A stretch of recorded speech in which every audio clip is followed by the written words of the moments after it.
অন্য হাদিসে এসেছে আমাদের দুয়ারে লা ইয়াজালু ইস্তাজাবু লিল আবদি মা লাম ইয়াদু ইসমিন আর কাতিয়াতি রাহমিন মা লাম ইয়াস্তাজিল।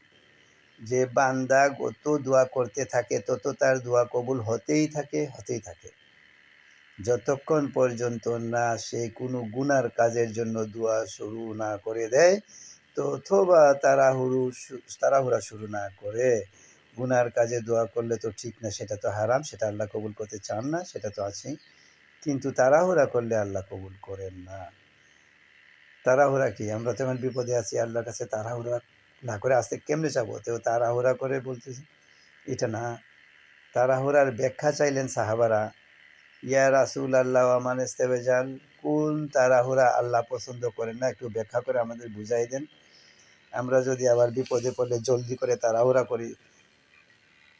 তিনি বলেন না, যে তাড়াহুড়ার নিষেধ সেটা হচ্ছে এই, ইয়াকুলু কাদ দাউতু ওয়া কাদ দাউতু ফালাম আরা ইস্তাজাবুনি ফায়াতাহাসসা ইনদা যালিকা ওয়াইদুয়া। যে এক লোকে দোয়া করতে করতে যখন দোয়ার কোনো পুরস্কার পায় না, তখন বলে এত দোয়া করলাম, আমি দেখি যে আমার কোনো দোয়া কবুল হয় না, কত দোয়া করি আল্লাহর কাছে কবুলই হয় না।